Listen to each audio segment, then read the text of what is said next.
Zebra Telugu film review by allrounder star Ballem Venumadhav part 2 రెండో భాగం.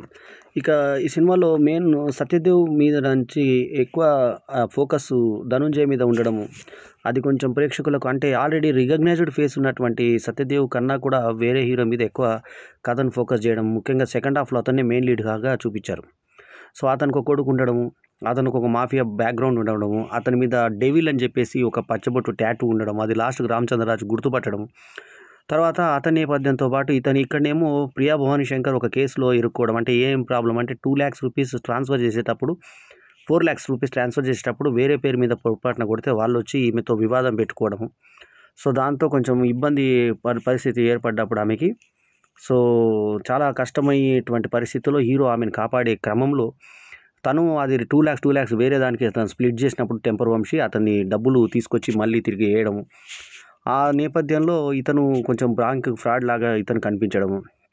ఆ నేపథ్యంలో టెక్నికల్గా ఏ రకంగా బ్యాంకులో లూప్ హోల్స్ ఉంటాయి అన్నీ ఇన్వెస్టిగేట్ చేసి రాసినట్టుగా సబ్జెక్ట్ అనిపించింది కార్తిక్. ఆ రకంగా ఈ సినిమాని కొంచెం డీప్గా అతను స్టడీ చేసినట్టుగా అనిపించింది, కొంచెం వర్క్ చేశాడు అనిపించింది సినిమాని. సో ఈశ్వర్ కార్తిక్ డిఫరెంట్గా చేసే ప్రయత్నం చేశాడు. అయితే ఇది జనాలకి ఎంతవరకు అప్రోప్రియేట్ అంటే అది కొంచెం ఆ తర్వాత సెకండ్ హాఫ్లో వచ్చేటువంటి ఆ స్నేకు స్పై అని 2 క్యారెక్టర్లు పెట్టాడు. ఒక హీరోయిన్ ఏమో స్నేక్ అంటే బ్యాంక్లో ఉన్నటువంటి ఒక ఎంప్లాయ్, ఆమె ఎప్పుడు ఇతను తప్పుపడుతూ ఉంటుంది ఎవరిని, హీరోని. సో లాస్ట్కు ఆ స్పై వల్ల ఆమె బాత్రూమ్ లోపల ఉన్నప్పుడు ఆ బాత్రూమ్ లోపల సన్నివేశాలు కూడా బాగానే చూపించారు కొంచెం. ఆ తర్వాత లోపల ఇరుక్కున్నప్పుడు వీళ్ళు చాలా కరెక్ట్గా వాయిస్ అలారం వచ్చినప్పుడు ఆ గ్యాప్లో లోపలికి వెళ్ళిపోవడం, బయటకు రావడం థ్రిల్లింగ్గా ఉంటుంది. ఆ తర్వాత ఆవు కొన్ని నోట్లను తినడం అనేది కూడా విచిత్రంగా ఉంటుంది. ఆ తర్వాత లాస్ట్గా సమీరు ఇలాంటి వాళ్ళందరూ వచ్చి ఇన్వెస్టిగేట్ చేసినప్పుడు డబ్బులు మిస్ అయినాయి అని కొంత దానికోసం కేసు ఇన్వెస్టిగేషన్ అదంతా చూసి చివరాఖరికి ఇటేమో ఇక్కడ సునీల్ బ్లాక్మెయిలింగు, ఆ తర్వాత సునీల్కు ఒక పని అప్పు చెప్తారు, అది 1000 కోట్లది, అది 800 కోట్ల కింద, అది దాని కింద తర్జుమా జరుగుతూ ఉంటుంది.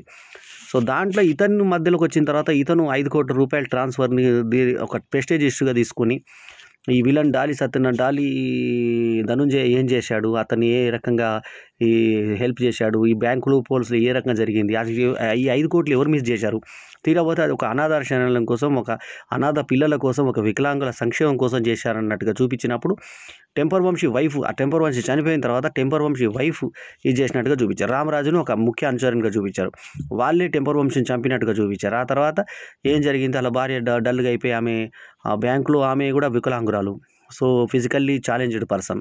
సో ఆ రకంగా ఏం జరిగింది, చివరి ఆఖరికి హీరో ఏ రకంగా ఈ కష్టాలన్నింటినీ బయట తీసినప్పుడు ఇటు ఈ ధనుంజయని కూడా హీరోగా చూపించారు, ఇటు ఇతను కూడా హీరోగా చూపించారు. అయితే హీరో తల్లి చాలా తెలివైంది. లిఫ్ట్లో ఉన్నటువంటి ప్రియా భవానీ శంకర్ని ఇతను దగ్గర తీసుకున్నప్పుడు మీద వెంట్రుకలు చెక్కుకుంటే అతనికి అమ్మాయి వెంట్రుకలు నీ దగ్గర ఉన్నాయని గుర్తుపడుతుంది, నాకు ఇల్లుని తర్వాత కోడల్ని కలిపి చూపించావరా అంటుంది. ఆమె చాలా ఫాస్ట్గా ఉంటుందని ఆ బ్రెయిన్ పనిచేస్తుంది ఆమెది. ఆ తర్వాత సెకండ్ టైము తల్లిని చంపేస్తారని బెదిరించినప్పుడు, బాబు నీకు మా కొడుకు నుంచి ఏం ఆశిస్తున్నావు అది నీకు చేసి పెడతాడు మా కొడుకు అని అన్నప్పుడు, అరే నువ్వు అతను కంగారుగా నా కోసం వచ్చినప్పుడు ఆ ఫోన్ మాట్లాడినప్పుడు నేను గుర్తుపట్టాను అని చెప్పి తెలివైన తల్లిగా ఆ తల్లి పాత్రను చూపించారు. బ్రహ్మాండంగా చేసింది ఆమె, ఎక్స్ప్రెషన్స్ కూడా చాలా బాగా చేసింది. సో ఇంకా మిగతా పాత్రలన్నీ కూడా ఆకట్టుకునే విధంగా, ముఖ్యంగా అమృతాయం గారు వీళ్ళందరూ కూడా చాలా బాగా చేయడం జరిగింది. సునీల్ డిఫరెంట్ మేనరిజంతో అలరించే ప్రయత్నం చేయగా, సత్యరాజ్దే మనం అనుకున్నంత షేడ్ లేకపోయినా లాస్ట్ క్లైమాక్స్లో ఫైట్ చేయడం మాత్రం ఉత్సాహంగా తెప్పించి ఈలలు కొట్టించింది ప్రేక్షకులతో. సత్య క్యారెక్టర్ ఎప్పట్లాగానే మంచి ఫ్రెండ్ క్యారెక్టర్గా డిఫరెంట్గా ప్రయత్నం చేసింది, అట్లాగే ఆ క్యారెక్టర్ మంచి ప్రయాణం చేసింది. అయితే అంటే బాగా చేశాడు అతను. సో సినిమాటోగ్రఫీ కానీ ఆ తర్వాత ఫైట్స్ కానీ అవి కొంచెం డీసెంట్గా ఉండి బ్రహ్మాండంగా అనిపించాయి. సత్యదేవ్ పర్ఫార్మెన్స్ ఎనర్జెటిక్గా చాలా ఉత్సాహంగా అనిపించింది, చాలా బాగా చేశాడు, ఎక్కడ తప్పట్లేము.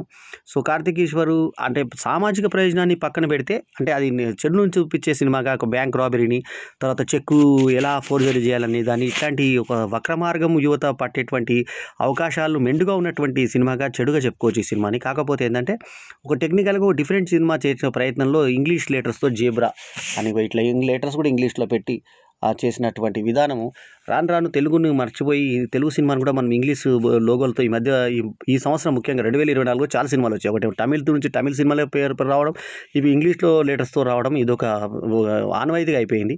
సో ఈ సినిమాకు నేను ఇచ్చినటువంటి rating 3.25/5 is my review rating.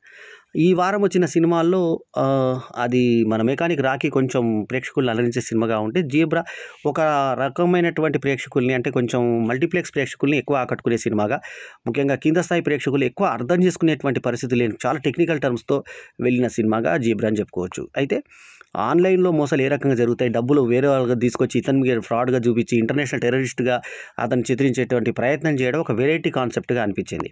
So ఆ మధ్య మనకు ఈ అభిమన్యుడు లాంటి సినిమా, మనకు ఈ మధ్య విశాల్ది తర్వాత అర్జున్ కాంబినేషన్లో వచ్చినటువంటి సినిమా కూడా ఇటువంటి టైపు సబ్జెక్ట్ మీద వచ్చింది. కాకపోతే ఇది ఎక్కువ మొత్తం బ్యాంక్లో ఏ లూప్ హోల్స్ ఉన్నాయి, బ్యాంక్ మనీ ట్రాన్స్ఫర్, ఇలాంటి ఆన్లైన్ మోసాల మీద ఇప్పుడు ఈ వారంలో రిలీజ్ అయిన 2 సినిమాలు కూడా మెకానిక్ రాకీ కావచ్చు, ఇది కావచ్చు, ఆన్లైన్ మోసాల మీద ఎక్కువ మన కథకులు target చేస్తుండడం గమనార్హము.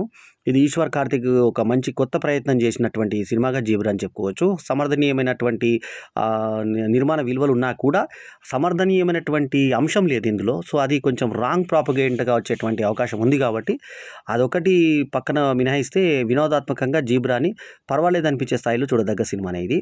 3.25/5 is my review rating. ఈ రివ్యూ కనుక మీకు నచ్చితే లైక్ చేయండి, కమెంట్ చేయండి, షేర్ చేయండి. మా ఛానల్కు తప్పకుండా సబ్స్క్రైబ్ చేయండి. ఎల్లప్పుడూ మీ ఆదరాభిమానాలు ఆశించే మీ ఆల్రౌండర్ స్టార్ బల్లెం వేణుమాధవ్. నమస్తే, జై హింద్.